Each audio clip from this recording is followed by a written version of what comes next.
ఒక యేసుక్రీస్తు నామంలో మరొకసారి అందరికీ వందనాలు తెలియజేసుకుంటున్నాం. యేసుక్రీస్తు రాకడ వరకు ఆయన మనకేం చేశాడో చూశాం. 6వ వర్తమానంలో యేసుక్రీస్తు రాకడ వరకు ఏం చేశాడు ఆయన చెప్పండి. ఏం చేశాడంటే కొనసాగిస్తున్నారు. ఏంట్లో? రక్షణలో, విశ్వాసంలో, స్వార్థ విషయంలో, ఓర్పు సహన విషయంలో, తర్వాత సంకల్పంలో కొనసాగిస్తున్నాడు. రెండవదిగా కాపాడేది, తర్వాత మూడవదిగా విమోచన దినం వరకు ముద్రించే దేవుడు, నాలుగవదిగా ధర్మ విరోధిని, అపవాదిని, క్రీస్తు విరోధిని మన మీదకు రాకుండా అడ్డగించే దేవుడు.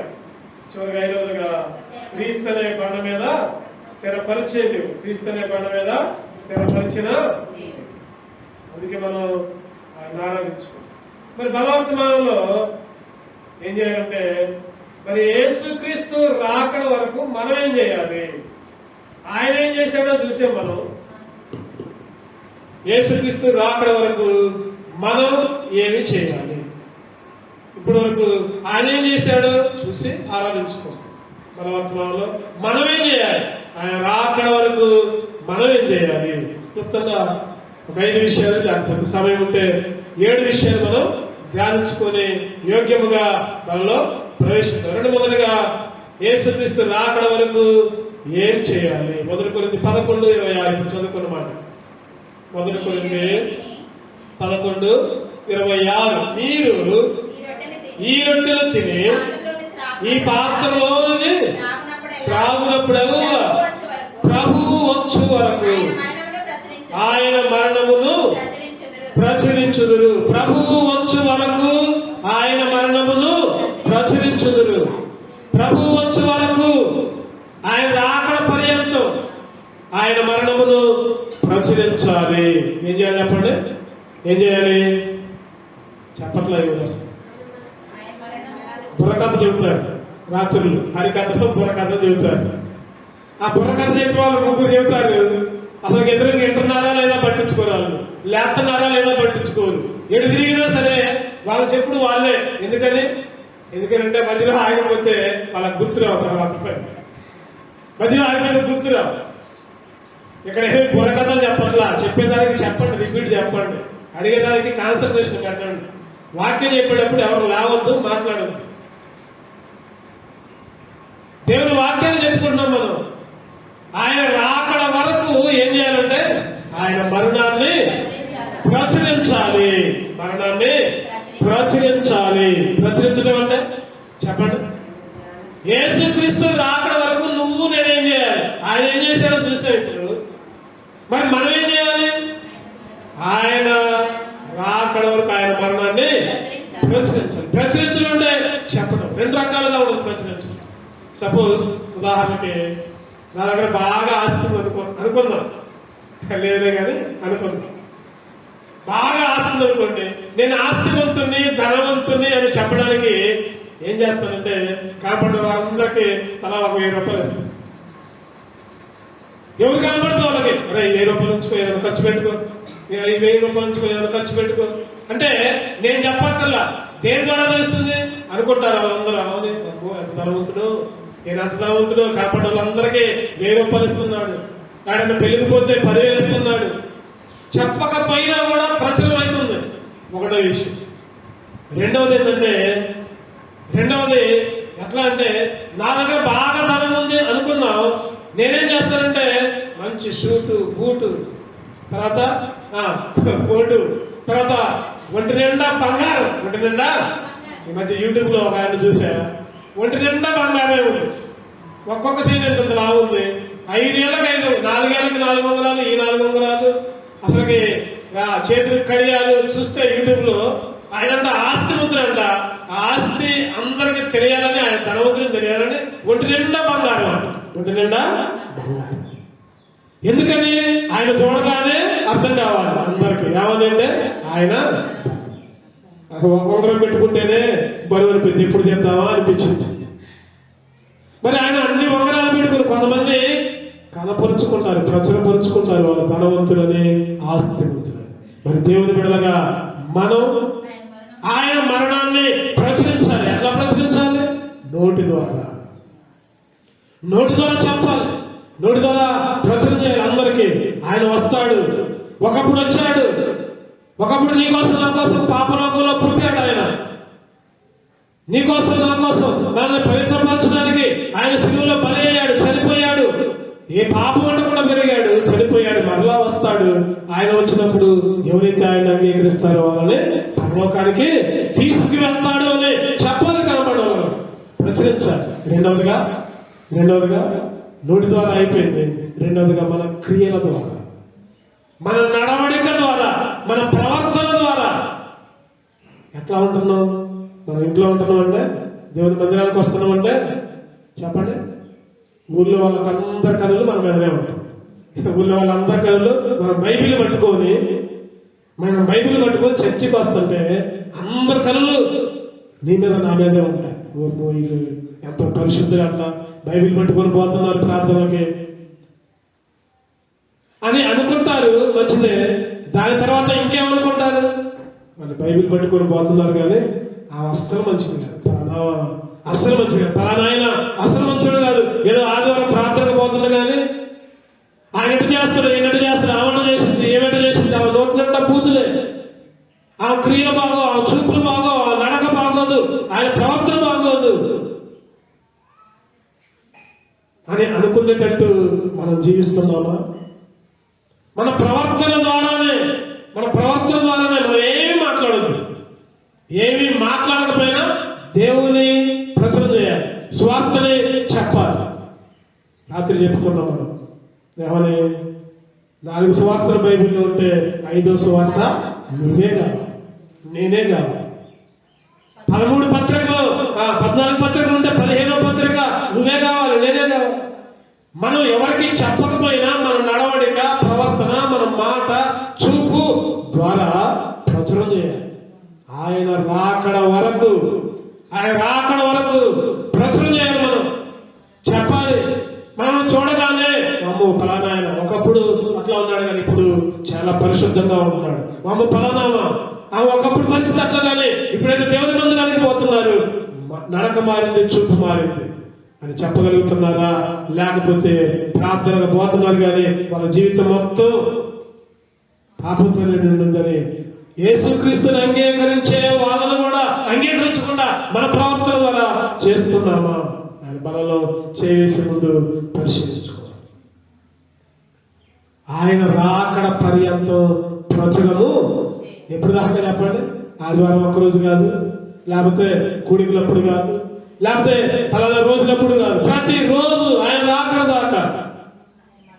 ఉదాహరణకి మన ఇంట్లో పిల్లలు ఉన్నారు అనుకోండి, పెద్ద పిల్లలు ఉన్నారు అనుకోండి, డిగ్రీ అయిపోయింది, కాలేజీ అయిపోయింది, చదువు అయిపోయింది, ఏమంటారు చెప్పండి? తండ్రి ఏమంటారు? అరే నువ్వు ఏదో ఒక పని చేసి సంపాదించు, అట్టయితేనే నీకు అన్నం పెడతా, ఇంట్లో అన్నం తిండి.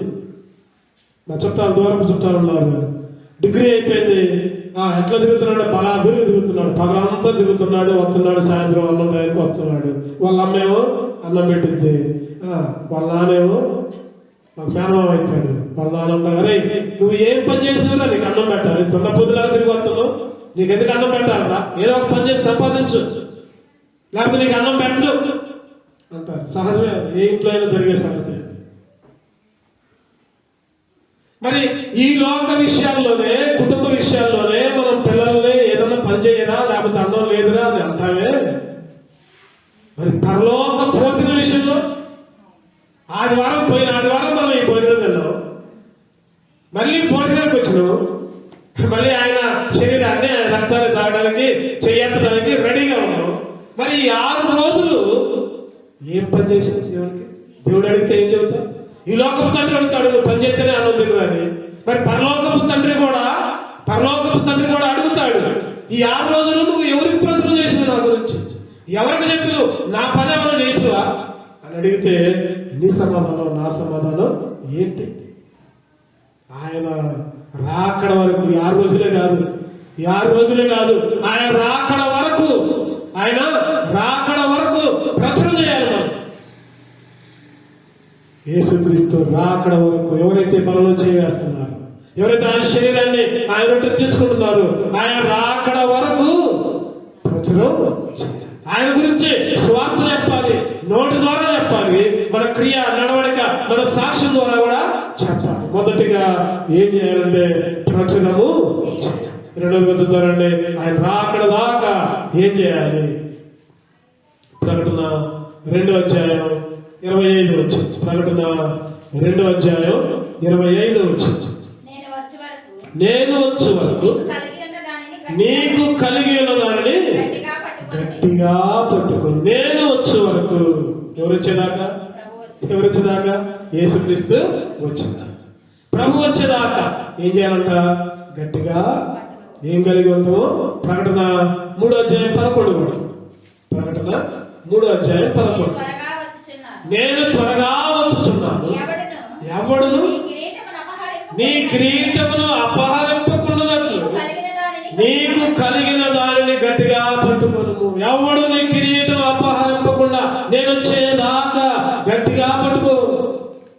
ఆయన కిరీటాన్ని ఇచ్చాడంట, ఆ కిరీటాన్ని గట్టిగా పట్టుకోవాలంట. నీకు కలిగిన దాన్ని గట్టిగా పట్టుకో. ఏంటి నీకు కలిగింది? ఏంటి నీకు కలిగింది? డబ్బులు కాదు, లేకపోతే పొలాలు కావు, ఆస్తులు కావు, లేకపోతే ఉద్యోగాలు కావు. అవి కాదు గట్టిగా పట్టుకోవాల్సింది. ఏం గట్టిగా పట్టుకోవాలంటే ఆయన వచ్చేదాకా ఆయన ఒక కిరీటం ఇచ్చాడంట, ఆ కిరీటాన్ని గట్టిగా పట్టుకోవాలి. కిరీటాన్ని గట్టిగా పట్టుకోవాలి. ఏం కిరీటం ఆయన ఇచ్చాడు? బైబిల్లో 5 రకాల కిరీటం: నీతి కిరీటం, జీవ కిరీటం, అతిశయ కిరీటం, మహిమా కిరీటం, అక్షయ కిరీటం. ఆయన 5 కిరీటాలు మనకిస్తే మనం ఏం చేస్తున్నాం? ఆ కిరీటాలు వదిలిపెడుతున్నాం. ఒక్కోసారి ఇంట్లో గోడకు తగిలించి వెళ్తున్నాం బయటికి.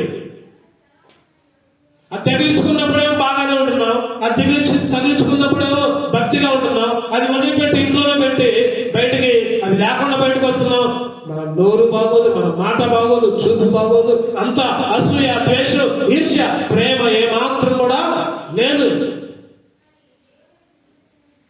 ఈరోజు దేవుడు నీకిస్తే నువ్వు దాన్ని గట్టిగా పట్టుకున్నావా లేకపోతే వదిలిపెడుతున్నావు? ఆయన రాకడ దాకా గుర్తుపెట్టుకో. ఆయన రాకడ దాకా, ఆయన వచ్చేదాకా నీకు ఇచ్చిన రక్షణ గట్టిగా పట్టుకో. ఈ రోజుల్లో చాలా మంది పట్టుకోవలసిన దాన్ని పట్టుకోవట్లా, ఏదైతే జాగ్రత్తగా పట్టుకోవాలో దాన్ని పట్టుకోవట్లా, పట్టుకోకూడదు దాన్ని పట్టుకోకూడదు దాన్ని. కోతులంట, సర్కస్ వాళ్ళు కోతులు పట్టుకోవడానికి, కోతులు వేటాడటానికి అడవిలోకి పోయి కోతుల్ని పట్టుకుంటారు. ఆ కోతులు దొరకవు. అయితే ఒకతను నాకు చెప్పాడు, నేను అడిగా అసలు కోతులు ఎలా పట్టుకుంటారని అడిగితే ఎప్పుడో 10 సంవత్సరాల క్రితం అడిగితే అతను చెప్పాడు కదా, ఆ కోతులున్న ప్రదేశానికి వెళ్తాం, ఒక చిన్న చెక్కం పెడతారంట. చిన్న చెక్కం పెట్టి లోపల ఒక గట్టిది తినే వస్తువు పెడతారంట. చెయ్యి పట్టే అంతా ఉండదంట, చెయ్యి పట్టే అంతే ఉండదంట కోతికి. ఆ కోతి చూసిందంట అది వల్లాగా ఉండదు, చెయ్యి పట్టే అంత ఉండదు. కోతి చూసిందంట తినేది లోపలనే చెయ్యి పెట్టిందంట. లోపల చెయ్యి పెట్టిన తర్వాత ఆ చేతితో అది పట్టుకుంటుందంట. చేతితో పోయేటప్పుడు సన్న రంధ్రం కదా, చెయ్యి దూరింది. చేతితో అది పట్టుకునేసరికి అది రాట్లా బయటికి రాట్లా. అదే అది కోతి దాన్ని వదిలిపెడితే చెయ్యి బయటకు వచ్చింది, అది ఆగిపోవచ్చు. కానీ దాన్ని వదిలిపెట్టట్లా. అంతలోకే ఏం చేస్తారు చెప్పండి? వచ్చేవాళ్ళు ఆ కోతులు పట్టే వాళ్ళు వస్తారు. కోతి దొరికిందిరా. ఆ కోతి ఏం చేస్తుంది?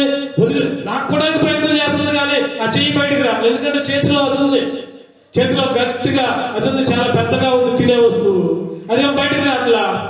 చెయ్యమో దాన్నే వదిలిపెట్టట్లా. దాన్ని వదిలిపెడితే చెయ్యి బయటకు వచ్చింది, వదిలిపెట్టట్లా. అంతలోకి పట్టుకుంటారు, వస్తారు, ఆ కోతిని బంధించుకుంటారు. ఇక వాళ్ళు ఎట్ట చెబితే అట్ట చేసింది. దూకంటే దూకింది, వంగంటే వంగింది, దానికి తరిమేస్తారు. ఈరోజు ఆ కోతి ఆ పట్టుకున్న చేతిలో ఏదైతే పట్టుకుందో దాన్ని వదిలిపెడితే బయటికి రావచ్చు, హాయిగా ఇష్టం వచ్చినట్టు తిరగవచ్చు. అది పట్టుకున్న దాన్ని వదిలిపెట్టకపోయేసరికి సైతాను వాళ్ళు చిక్కుంది. ఈరోజు చాలా మంది మనుషులు కూడా కోతుల్లాగా పట్టుకుంటున్నారు లోకాన్ని వదిలిపెడితే పరలోక రాజ్యం ఇస్తాడు, కానీ దాన్ని వదిలిపెట్టట్లా. ఆ సైతాన్ని వస్తుంది, ఎరేసావు ఎలా చేపలు పట్టేటప్పుడు తెలుసు మనకి. చూస్తుంటే చాలా మంది గాలాలు పట్టుకొని పోతున్నారు. ఎర్రలు గుచ్చుతూ ఉంటారు. ఎర్ర అనేది ఆహారం, ఎర్ర అనేది ఆహారం. సైతాన్ గాడు కూడా నీకు నాకు ఒక ఎర్రలేస్తాడు. ఒక పాపమనే ఎర్ర, ఒక అబద్ధమనే ఎర్ర, ఒక దొంగతనమనే ఎర్ర, దుర్మార్గమనే ఎర్ర, అసూయనే ఎర్ర వేసి నిన్ను నన్ను పట్టుకుంటుండు. ఆ వల్లో చిక్కించుకొని ఆడించుకుంటుండో చివరికి చంపుతాడు వాడు. ఈరోజు చాలా మంది విశ్వాస జీవితంలో పట్టుకోవాల్సింది పట్టుకోకూడదు పట్టుకుంటున్నారు. లోకాన్ని పట్టుకుంటున్నారు, డబ్బులు పట్టుకుంటున్నారు, లేకపోతే ఇంకేదో పట్టుకుంటున్నారు. దేవుని మందిరంలోకి వచ్చి దేవుని దీవెనలు పట్టుకోవాలి, ఆయన వాగ్దానాలను పట్టుకోవాలి అనే జ్ఞానంలో ఉన్నాయి. మాత్రం కూడా బాప్తీసాలు తీసుకుని కాలం గడిచిపోయినా, సంవత్సరాలు గడిచిపోయినా ఇంకా విశ్వాసంలో అభివృద్ధి ఉండదు. ఎప్పుడు దిగజారుడే, ఎప్పుడు దిగిపోవడమే, ఎప్పుడు నేర్పించుకోవడమే. నువ్వు అంతకంతకు అభివృద్ధి చెందాలి. నీ మొక్క అంతకంతకు అభివృద్ధి చెందాలి. కాయలు కాయాలి, ఆకులు రావాలి, ఫలాలు రావాలి, పండాలి. ఆ విధంగా ఉంటే ఆ చెట్టు చూడటానికి చక్కగా ఉంటుంది. ఆహా, ఈ చెట్టు నాకు ఎంతో మేలుకరంగా ఉందని అనుకుంటాను. ఆకులు ఎండిపోతున్నాయి, కొమ్మలు ఎండిపోతున్నాయి, అన్ని ఎండిపోతున్నాయి, కాయలు కాయట్లా. ఏం చేస్తావు? వెంటనే ఇది ఉపయోగం లేదని నరికి. ఈరోజు దేవుడు నిన్ను హెచ్చరిస్తూ ఉంటుంటే నీకు ఇచ్చిన రక్షణని నువ్వెందుకు గట్టిగా పట్టుకోరుగా? ఆయన రాకడ వరకు ప్రతిరోజు నువ్వు ఇంట్లో ప్రార్థన చేసుకోవాలి. ఇంట్లో ప్రార్థన చేసుకొని గట్టిగా పట్టుకోవాలి. సంఘముగా ఆదివారం మందిరానికి ఎందుకు రావట్లా? ఏ పని ఉంది? నువ్వు ఇంటి దగ్గర ఉంటున్నావు. అంతకంటే ముఖ్యమైన పని ఉందా? దేవుని మందిరం కంటే ముఖ్యమైనది ఏదన్నా ఉందా? దేవుని వాక్యాల కంటే ముఖ్యమైనది ఏదన్నా ఉందా? దేన్ని పట్టుకొని నువ్వు ఇంటి దగ్గర ఉంటున్నావు? దేవుడు హెచ్చరిస్తూ ఉంటుంటే సరి చేసుకోవాలి, గట్టిగా పట్టుకో. నీకు కలిగిన దానిని దేవుడు నీకు ఒక రక్షణ ఇచ్చాడు, ఒక మారు మనసు ఇచ్చాడు, ఒక అనుభవాన్ని ఇచ్చాడు, ఒక సంఘ అనుభవాన్ని ఇచ్చాడు. నువ్వు దాన్ని పట్టుకోకుండా దారి విడుచుకుంటే చాలా నష్టపోతావు. గుర్తుపెట్టుకో, నీకు కలిగిన దాన్ని గట్టిగా పట్టుకో. రెండవదిగా మొదటగా ఏం చేయాలి చెప్పండి? యేసుక్రీస్తు రాకడ వరకు, ప్రభు వచ్చే వరకు, ఆయన రాకడ వరకు మరణాన్ని ప్రచురం చేయాలి. ప్రభు వచ్చే వరకు గట్టిగా కలిగిన దాన్ని గట్టిగా. మూడవ చూద్దామండి, 1 తిమోతి 4:13. యేసుక్రీస్తు రాకడ వరకు అనే మాట ప్రతి దాంట్లో ఉండదు మనకి. 1 తిమోతి 4:13 చదవండి. నేను వచ్చే వరకు చదువుటేందులు, హెచ్చరించుటేందులు, బోధించుటేందులు జాగ్రత్తగా ఉండు. నేను వచ్చే వరకు. ఎప్పుడు దాకా? నేను వచ్చు. యేసుక్రీస్తు వచ్చేదాకా. ఆయన ఎందుకు నొక్కి చెబుతున్నాడంటే ఆయన వచ్చే లోపల సైతాన్ గాడు మిమ్మల్ని లోకంలో కలుపుకుంటాడు అనే బాధతో చెబుతున్నాడు. జాగ్రత్త. ఒక తండ్రి కుమారుడిని వదిలిపెట్టిపోయేటప్పుడు అరే జాగ్రత్త, నేను వచ్చేదాకా జాగ్రత్తగా ఉంటున్నా. నేను వచ్చినాక తాళాలు వేసుకొని పోతే తాళాలు వేసుకుని, లేకపోతే ఇంట్లోనే ఉండి జాగ్రత్తగా, ఎవరిని రానే మాకు, లేకపోతే వాళ్ళు వస్తారు వీళ్ళు వస్తారు. తండ్రి చాలా జాగ్రత్త చెబుతూ ఉంటాడు కుమారుడికి. ఈరోజు మన పరమ తండ్రి కూడా జాగ్రత్త చెబుతున్నాడు. నేను వచ్చేదాకా ఏం చేయాలని చెప్పండి? చదవండి. చదువుటయందు, హెచ్చరించుటయందు, బోధించుటయందు జాగ్రత్తగా. చదువుటయందు, బైబిల్ చదవటంలో, పరిశుద్ధ వాక్యాలు చదవటంలో. అసలు బైబిల్ చదువుతున్నారా? ఎంతమంది ఈ రోజు ఉదయం బైబిల్ చదివారు? చేతులు ఎత్తండి. అంటే తక్కువ చేతులు కనపడతాయి. నేను అడగట్లేదు కానీ ఎంతమంది ఈరోజు ప్రార్థన చేసుకున్నారు అంటే తక్కువ చేతులు కనపడతాయి. ఈరోజు నిజంగా పరిశుద్ధ గ్రంథాన్ని చదువుతున్నారా? బైబిల్ చదువుతున్నారా? ప్రతిరోజు ఉదయం సాయంత్రం చదువుటయందు ఆయన వచ్చేదాకా ఉండాలి. రెండోది హెచ్చరిస్తున్నారా? అసలు హెచ్చరిస్తున్నారా? ఒక సహోదరి ఒక సిస్టర్ ప్రార్థనకు రాకపోతే ఎందుకు ప్రార్థనకు రావట్లేదని అడుగుతున్నారా? అడగట్లేదమ్మా. అడిగితే నువ్వెందుకమ్మా, నీకెందుకమ్మా, నా ఇష్టం, నిన్నెవరు అడగమన్నారు, నువ్వు పోతే పోరాదు అని అంటారని అడగట్లేదా? చాలా మంది అటువంటి స్వభావాలు కూడా ఉంటాయి. ఏదన్నా అడిగామనుకోండి, నువ్వు చూసుకోరాదు, నా సంగతి ఎందుకు? దేవుడు అంటే చెప్పండి, హెచ్చరించు. వాళ్ళ అన్నా పర్వాలేదు హెచ్చరించు. నువ్వెందుకు ప్రార్థనకు రావాలా? ఆదివారం నువ్వు టయానికి ఎందుకు రావాలా? ఎందుకు బలవర్తమానం ఇప్పుడు వస్తున్నారు, ఆరాధన దాకా ఎందుకు రావట్లేదు? హెచ్చరిస్తున్నారు. ఆదివారమే మనం ఇచ్చేది, ఆదివారమే మనం దేవుడికి అప్పచెప్పుకోవాలి. మధ్యలో ఎప్పుడు అది ప్రార్థన ఉండదు. మరి ఆదివారం కూడా నువ్వు 1 గంట ఎందుకు లేటుగా వస్తున్నావు? 9:30కి ప్రార్థన తెలియదా? తెలిసినా కూడా ఎందుకంటే ఆయన వచ్చేదాకా చదవాలి, హెచ్చరించాలి, బోధించాలి, చెప్పాలి. తప్పులేదంటే చెప్పాలి. ఇది నీకు నష్టం, ఇది నీకు ఇబ్బంది. దేవుని దృష్టిలో నువ్వు ఏ విషయంలో కరెక్ట్ గా లేకపోయినా పర్వాలని దేవుని విషయంలో, దేవుని మందిర విషయంలో జాగ్రత్తగా ఉండు. అది నీకు నష్టం అని హెచ్చరించే వాళ్ళగా ఉండాలి, బుద్ధి చెప్పే వాళ్ళగా ఉండాలి, బోధించే వాళ్ళగా ఉండాలి. బలహీనులుగా ఉంటారు కొంతమంది. బలహీనులు అంటే పడిపోతున్నారు. బాప్తిసాలు తీసుకున్నా కూడా పడిపోతున్నారు. ఒక అనుభవం ఉన్నట్ల, రక్షణ అనుభవం ఉన్నట్ల.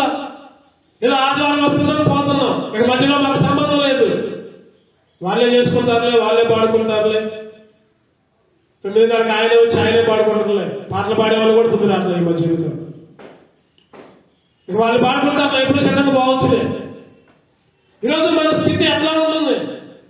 మన స్థితి ఎట్లా ఉంటుంది? ఆయన వచ్చేదాకా చదువుట ఎందు, హెచ్చరించుట ఎందు, బోధించుట ఎందు జాగ్రత్తగా ఉండు.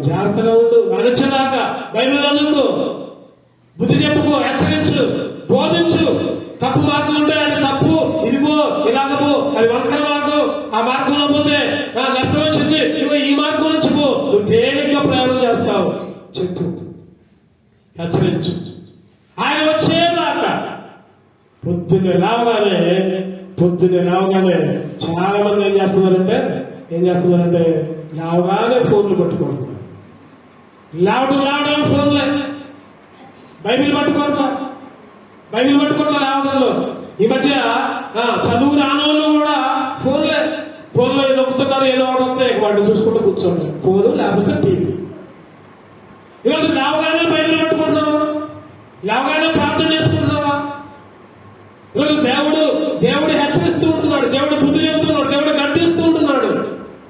ఈరోజు ఆయన వచ్చేదాకా ఎట్లా ఉండాలంటే చదువుకోవాలి, బుద్ధి చెప్పుకోవాలి, హెచ్చరించుకోవాలి. రోమిలకు రాసిన పత్రిక 15:1 చూస్తే, రోమిలకు రాసిన పత్రిక 15:1 కాగా బలవంతులమైన మనము మనల్ని మనమే సంతోషపరచుకునక బలహీనుల దౌర్బల్యములు భరించుటకు బద్ధులమై ఉన్నాము. బలహీనులు కొంతమంది ఆత్మీయంగా బలహీనులుగా ఉంటారు. నేను పోతున్నానే ప్రార్థనకి, నేను ప్రార్థన చేస్తున్నానే అని అనుకోకూడదు. మనల్ని మనమే సంతోషపరచుకోకూడదంట. పౌలు అంటున్నాడు, బలవంతులమైన మనల్ని మనమే సంతోషపరచుకోవాలి. నేను పోతున్నాగా చాలే, ఇక నా ఇంట్లో వాళ్ళు వచ్చినా ఒకటే, రాపోయినా ఒకటే. నేను పోతున్నాగా ఇక నాలోనే సంతోషం. మనల్ని మనమే సంతోషపరచుకోకూడదంట. ఏం చేయాలంట? బలహీనుల దౌర్బల్యాలు కూడా భరించాలి. బద్ధులమై ఉన్నాము. మన విషయమే కాదు, దేవుని విషయంలో ఎవరైతే దూరంగా ఉంటున్నారో, దేవుని మందిర విషయంలో ఎవరైతే దూరంగా ఉంటున్నారో వాళ్ళ విషయంలో కూడా మనమే భరించాలంట. బద్ధులమై ఉన్నాము. వాళ్ళ దౌర్భాగ్యాలు కూడా మనమే భరించాలి. దగ్గరికి పోయి ఏంటి సంగతి, ఏం జరిగింది, ఎందుకు రావట్లేదు, బుధవారం ఎందుకు రావట్లా, శనివారం ఎందుకు రావట్లా? ఈ మధ్య నాకు కూడా భయం అవుతుంది. బుధవారం ఎందుకు రావట్లా, శనివారం ఎందుకు రావట్లేదు అని అడగడాలంటే భయం అవుతుంది. మళ్ళీ ఏమన్నా అనుకుంటారేమో అని. ఆదివారం కూడా రావట్లా, ఆదివారం వస్తుందా చాలే అంటారేమో అనుకుని సరే నేను కూడా అడగలేకపోతున్నాను. ఒకసారి కొంతమంది వచ్చేవాళ్ళు కూడా రాలేకపోతున్నారు, దౌర్భాగ్యులుగా మారుతున్నారు. దేవుడి మధ్యాహ్న కాల సమయంలో ఆయన బల ఎదుటి హెచ్చరిస్తూ ఉంటున్నాడు. సరిచేసు ఆయన వచ్చేదాకా ప్రార్థన చేయడంలో, బోధించడంలో, బుద్ధి చెప్పడంలో, హెచ్చరించడంలో జాగ్రత్తగా ఉండు. 4 విషయం చూస్తారండి. 1 కొరింథీ 4:4-5. 1 కొరింథీ 4:4 నా యందు నాకు ఏ దోషమును కానరాదు, అయినను ఇందువలన నీతిమంతుడనుగా ఎంచబడను. నన్ను విమర్శించువాడు ప్రభువే. కాబట్టి సమయము రాకమునకు, అనగా ప్రభు వచ్చు వరకు దేని గూర్చి తీర్పు తీర్చకు. ఎప్పుడు దాకా చెప్పండి. మనం చదువుకునే మాటలన్నింటిలో నేను వచ్చే వరకు, ప్రభు వచ్చే వరకు, ఆయన అక్కడ పర్యంతం అనే మాట ఉండదు. ఆయన వచ్చేదాకా దేని గురించి తీర్పు తీర్చకుడి. తీర్పు తీర్చబాకండి.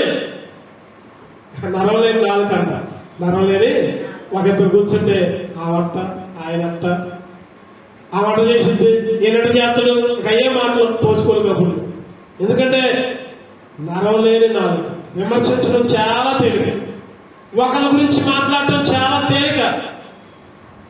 గురువింజ గింజ సామెత తెలిసే ఉంటుంది మీకు. గురువింజ గింజ సామెత ఏంటో చెప్పండి. అది గురువింజ గింజ అంట, పైన మొత్తం ఎర్రకూడదంట. అబ్బా నేనంతా నా అంత ఎరుపు ఊరికి లేదని అనుకూడదంట, కింద అడుగు భాగంలో నల్లగా ఉంటుందంట.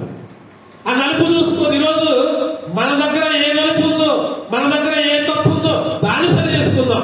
వేరే వాళ్ళ దగ్గర ఏ పాపం ఉంటే నీకెందుకు, ఏ తప్పు ఉంటే నీకెందుకు?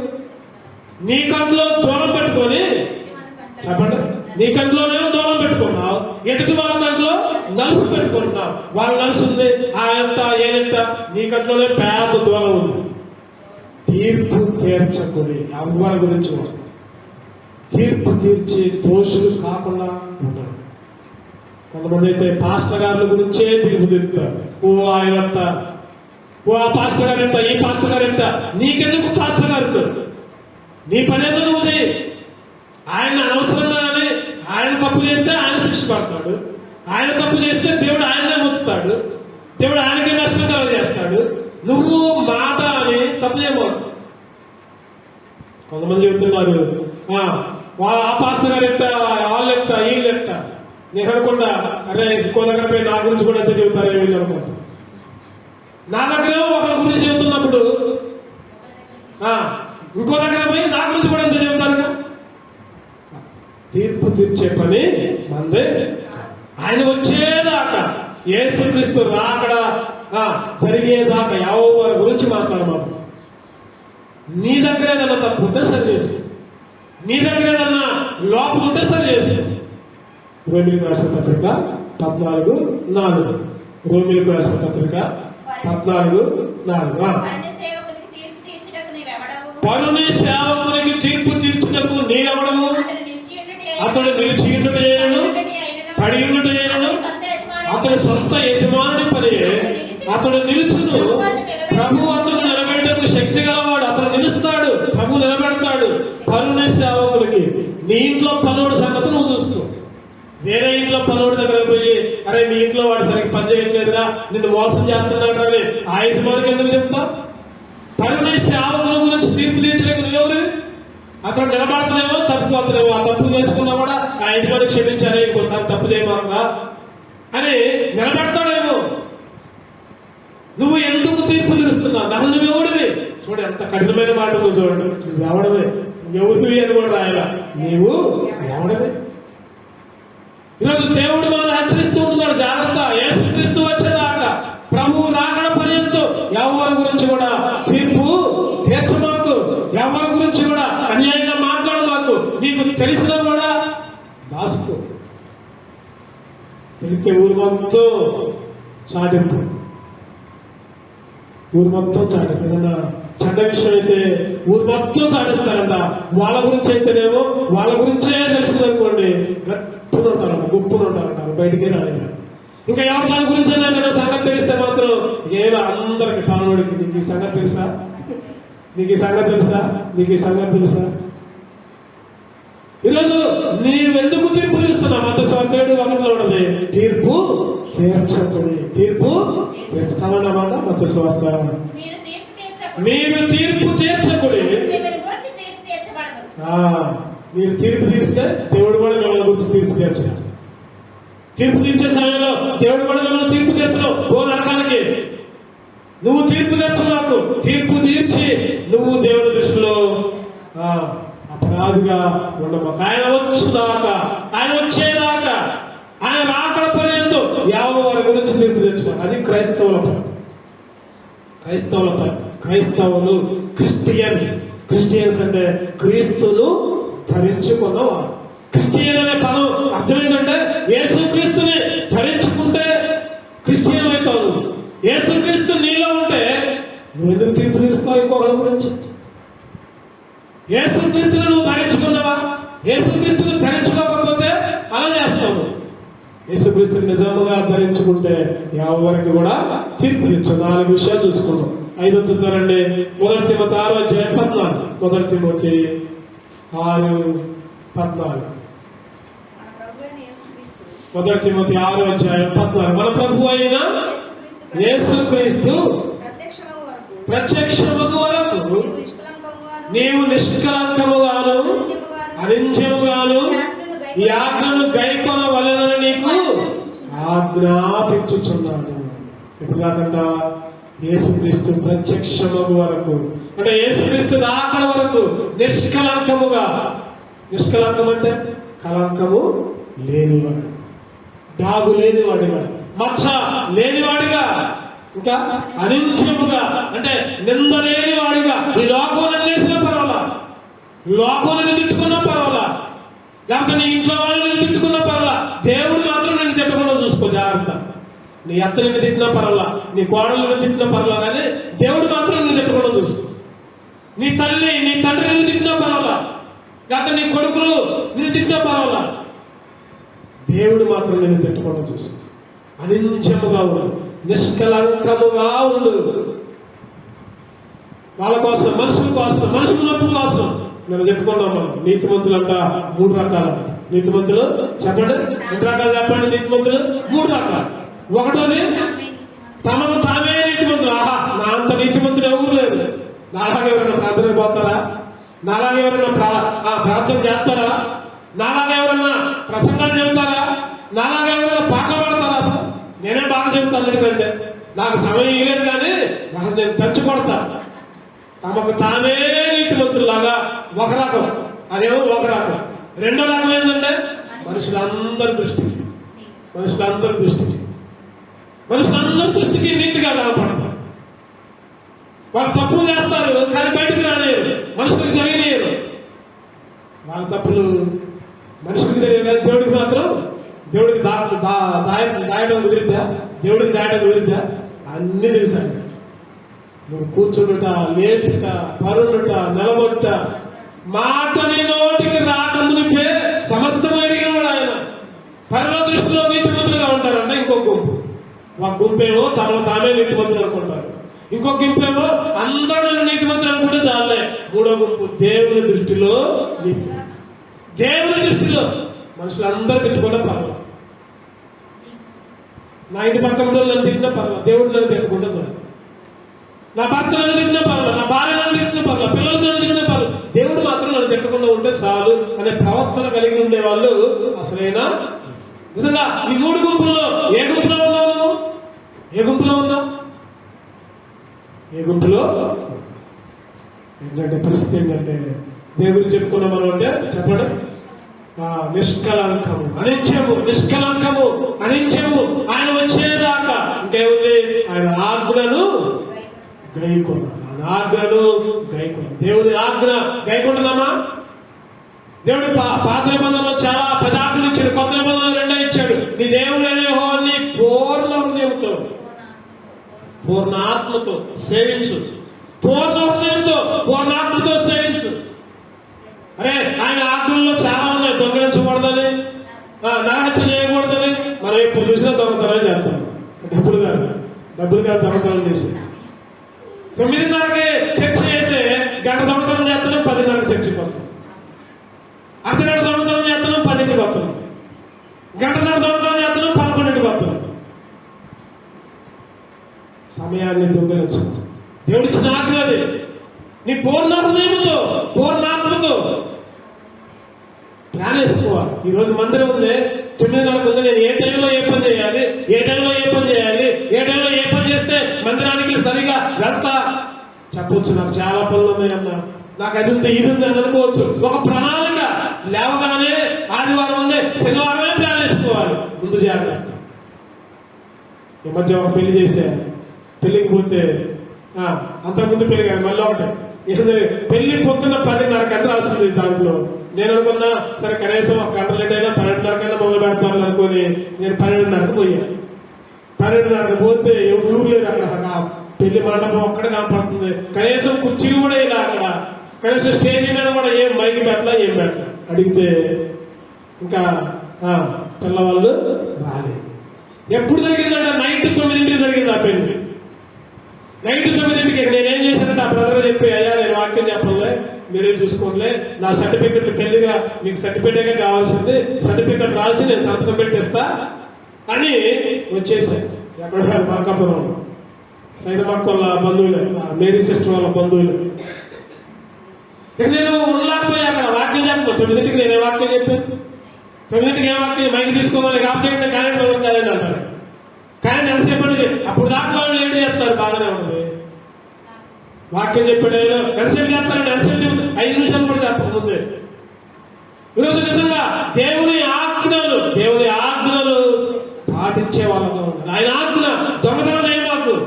నేనేం దొంగతనం చేయట్లేదని చెప్ప మాకు. నువ్వు బుధవారం దొంగతనం చేస్తున్నావు, శనివారం దొంగతనం చేస్తున్నావు, గృహ కూడికలు దొంగతనం చేస్తున్నావు, దేవుని మధ్యలో ఆదివారం ఆయన 1 గంట 2 గంటలు దొంగతనం చేస్తున్నావు. గుర్తుపెట్టుకో. ప్లాన్ వేసుకో. సమయానికి మందిరానికి 9:30 నుంచి 12:30. ఆ 3 గంటలు దొంగతనం చేయ మాకు. ఆ 3 గంటలు దేవుడు హెచ్చరిస్తుంటుంటే సరి చేసి ఆయన ఆజ్ఞలు పాటించు. నిష్కలంకముగా, నిందారాహించులుగా, అనింజులుగా ఉండండి ఆయన వచ్చేదాకా. ఎన్నో విషయం ఇది? 5వ విషయం ఏమేంటి చెప్పండి? మొదటిగా ఆయన రాకడ వరకు ప్రచురించాలి. రెండవదిగా కలిగిన దానిని నీకు ఇచ్చిన కిరీటాన్ని గట్టిగా పట్టుకోవాలి. మూడవదిగా చదువులు ఎందు, బోధించడం ఎందు, హెచ్చరించడం ఎందు జాగ్రత్తగా ఉండు. నాలుగవదిగా దేని గురించి తీర్పు తెచ్చుదాక ఆయన వచ్చేదాకా. 5వదిగా ఆయన రాకడ పర్యంతము నిష్కలంకముగా, అనింజలుగా, ఆజ్ఞలను పాటించే వాళ్ళగా ఉండు. 6వ కూడా చూద్దామండి. యాకోబు 5వ అధ్యాయం 8వ వచ్చింది. యాకోబు 5వ అధ్యాయం 8వ వచ్చింది. ప్రభు రాక సమీపించుచున్నది కనుక మీరును ఓపిక కలిగి ఉండు. ప్రభు రాక సమీపించుచున్నది కనుక మీరును ఓపిక కలిగి ఉండు. మీ హృదయములను స్థిరపరచుకోండి. మీరును ఓపిక. ఎప్పుడు దాకా? ప్రభువు వచ్చేదా. ప్రభు రాకడ దాకా ఓపికతో ఉండు. ఓపిక. ఈరోజు ఓపిక ఉన్నట్లు అన్నిటికీ ఓపిక ఉండదు, కానీ దేవుని విషయంలో ఓపిక ఉన్నట్ల, దేవుని విషయంలో, బైబిల్ చదివే విషయంలో ఓపిక ఉన్నట్ల, ప్రార్థన చేసుకుంటాలో ఓపిక ఉండదు. 1 అర్ధగంట చేద్దామని ఓపిక ఉండదు. ఇంకేదన్నా పని అర్ధగంట చేసినా, గంట చేసినా ఇంకా చేస్తూ ఉంటాం. దేవుని సన్నిధికి, దేవుని విషయంలో మాత్రం ఓపిక. మనం ఒక బండి ఎక్కాం, ఇక్కడ ఒక ట్రైన్ ఎక్కాం. ఏ ట్రైన్ అది? పరలోకానికి పోయే ట్రైన్. పరలోకానికి పోయే ట్రైన్ ఎక్కాం.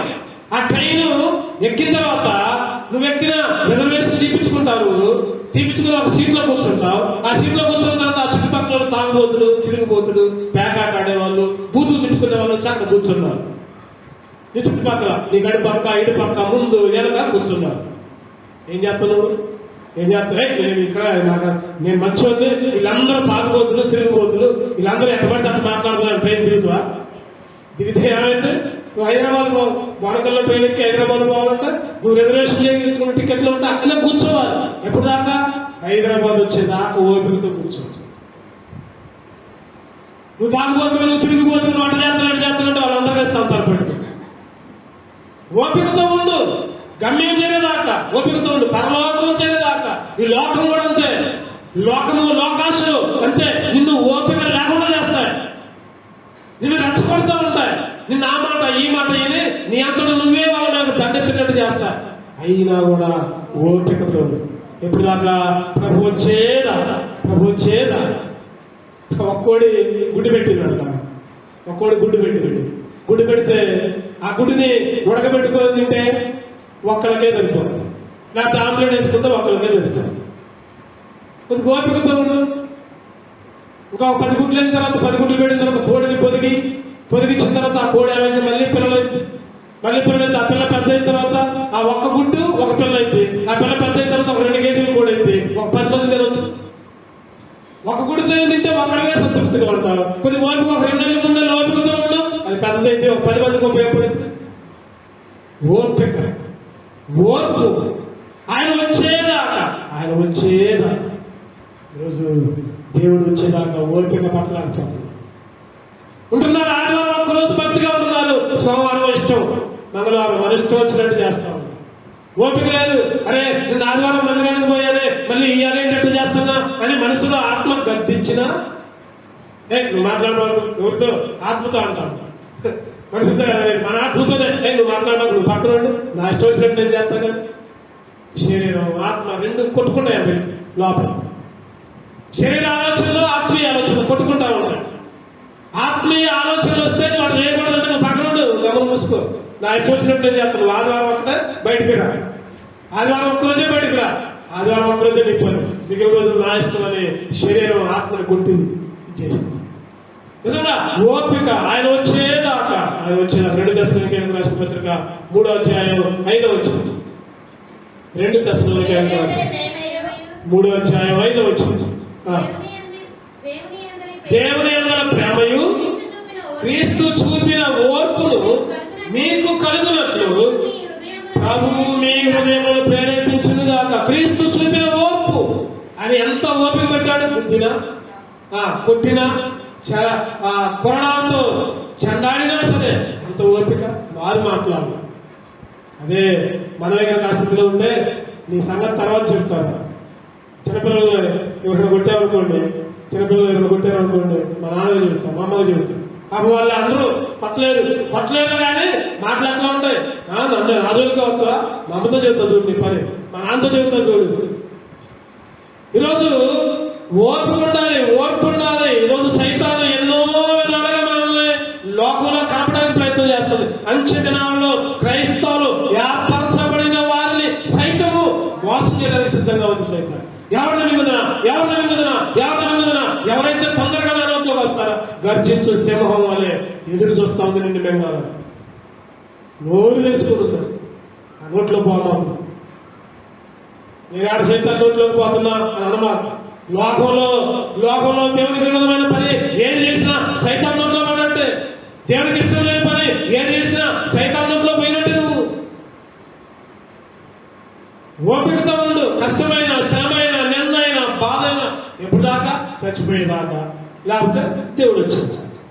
మరి ఈ 50 సంవత్సరాలు ఓపిక లేకపోతే యుగాలు, తరతరాలు క్రీస్తు యేసు కుడి భాషలో ఆయన 1000 ఏళ్ళు ఏలబోతున్నాడు. మరి ఆయన పక్కన కూర్చోవాలంటే నువ్వు ఇక్కడ ఓపిక పడితేనే. ఓపిక లేకపోతే అభాగ్యం నీకు, పరలోక రాజ్యం నీకు.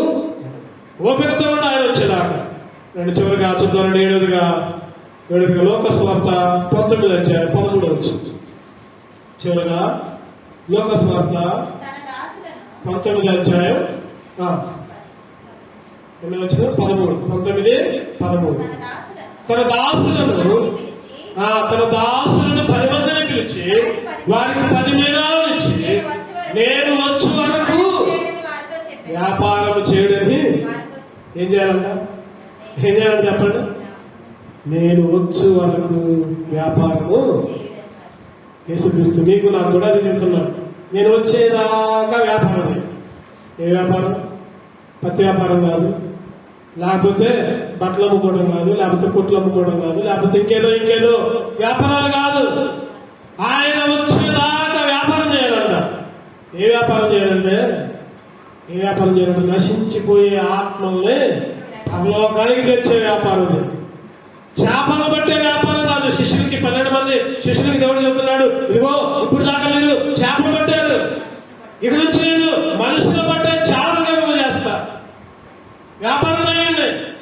ఈరోజు నీతో చెబుతున్నాడు, నాతో చెబుతున్నాడు, అందరితో చెబుతున్నాడు. వ్యాపారం చేయి. నేను వచ్చేదాకా, యేసుక్రీస్తు రాకడ దాకా వ్యాపారం చేయి. ఆయన ఇచ్చిన వ్యాపారం మనం చేయకుండా మనకు నచ్చిన వ్యాపారం మనం చేస్తాం. మనం కూడా వ్యాపారం చేస్తున్నాం, చాలా వ్యాపారం చేస్తాం. ఒక్కొక్కరు ఒక్కొక్క వ్యాపారం, ఎవరికి దగ్గర వ్యాపారం వాళ్ళు చేస్తారు. సరే మంచిదే, ఈ లోకంలో జీవించాలని తప్పదు. కానీ అన్నిటికంటే ముఖ్యమైన వ్యాపారం ప్రభువు వ్యాపారం. శిష్యులు వ్యాపారం చేశారు. ఆ రోజు వ్యాపారం చేశారు. ఆ రోజు త్వమ వచ్చి భారతదేశానికి వచ్చి కేరళకు పోయి, తర్వాత చెన్నైకి పోయి వ్యాపారం స్టార్ట్ చేశాడు. ఆ రోజు వ్యాపారం స్టార్ట్ చేశాడు కాబట్టి ఈరోజు భారతదేశం క్రైస్తవ భారతదేశంగా మారింది. నిజంగా ఆ రోజు త్వమ రాకపోతే, వ్యాపారం చేయకపోతే ఈరోజు నువ్వు నేను ఉండేవాళ్ళం కాదు. ఆయన వ్యాపారం ప్రారంభించాడు అక్కడ. మనుషుల బట్టే జాలుగా, దేవుణ్ణి అంగీకరించిన క్రైస్తవులుగా. దేవునిలోకి ఆత్మను తెచ్చి వ్యాపారం చేశాడు తోమ. హతసాక్షి చంపబడ్డాడు. ఎంతో మంది ఇప్పుడు కూడా వ్యాపారాలు చేస్తూనే ఉన్నారు దేవుని కొరకు. వాళ్ళ కుటుంబాల కోసం, వాళ్ళ కోసం, లేకపోతే వాళ్ళ బంధువుల కోసం వాళ్ళ వ్యాపారాలు. ఈరోజు చాలా మంది వాళ్ళ వ్యాపారాలు అభివృద్ధి చేసుకున్నారు. మొన్న ఒక ఆయన కలిసా, ఆయన దగ్గర 30 లక్షల దాకా వస్తుంది అప్పటికి. అని అంటున్నాడు కదా, అన్న నేను ఇంకొక వ్యాపారం మొదలు పెడుతున్నా అన్నా, నాకు దీంట్లో వచ్చే దాంట్లో రేపు ఎట్టపోయి వచ్చిందో ఇంకో దాంట్లో కూడా పెట్టుబడి పెడుతున్నా అని చెప్తున్నాడు. నాకు అనిపించింది బయటికి చెప్పాలి, ఎందుకంటే ఆయన పెద్ద సీనియర్. ఆయన బయటికి చెప్ప నాకు అనిపించింది, అరే ఈ లోకం కోసం, నీ పిల్లల కోసం, నీ పిల్లల కోసం నువ్వు వ్యాపారం చేస్తున్నావే, అసలు నీ కోసం, నీ రక్షణ కోసం అసలు నువ్వు రక్షించబడ్డావు. తర్వాత నువ్వు రక్షించబడి ఇంకా ఎదుటి ఆత్మల్ని ఎవరైతే నరకానికి పోతున్నారో వాళ్ళని పరలోకానికి తెచ్చి వ్యాపారం చేస్తున్నావా? అస్సలు చేయకూడదు. అసలు ఆ రోజులు అంతా మనమే. అందరూ చెప్పండి, పూజ చేయండి. అందరూ సొంత కార్యాలనే చూసుకుంటారు. ఏమి తిందామా, ఏమి తాగుదామా, ఎక్కడికి పోతే ఏం డబ్బులు వస్తాయా, మంచిదే కాదంట్లా చేసుకున్నావు 6 రోజులు. మరి 7వ రోజు ఏం చేస్తున్నావు? 7వ రోజు దేవుని మందిరానికి రా, దేవుని దగ్గరికి రా. ఆయన 7వ రోజు విశ్రాంతి దినముగా, 7వ రోజు చనిపోయి తిరిగి లేచిన రోజుగా ఆయన ఒక సంఘాన్ని ఇచ్చాడు, ఒక సహవాసాన్ని ఇచ్చాడు.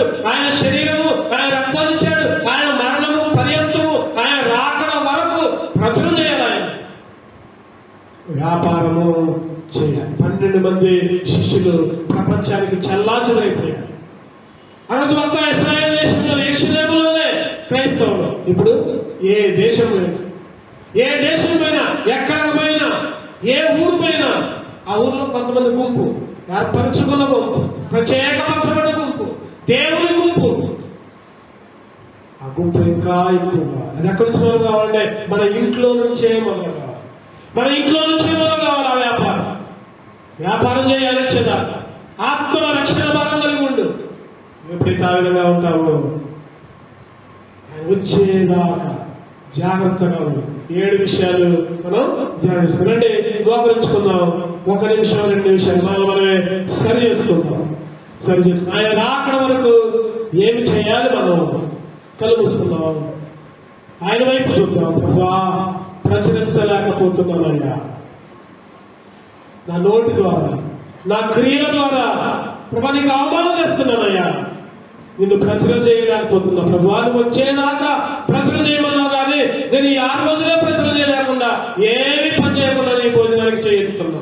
క్షమించయ్యా ప్రభా. వ్యక్తిగతంగా, శారీరకముగా ఏ పని చేయకపోతే ఇంట్లో పిల్లలకే అన్నం పెట్టావు, భర్తకే నువ్వే పని చేయకుండా వస్తున్నావు ఏంటని అంటావు. కానీ మరి దేవుని పని ప్రభా, నీ పనిలో నేనే పని చేయకుండా ప్రభా నీ భోజనం దగ్గర సిద్ధపడ్డానయ్యా. నీ పని చేసేటట్టు నన్ను తయారు చేయయ్యా. నువ్వు వచ్చేదాకా అడుగు ప్రభా, గట్టిగా పట్టు.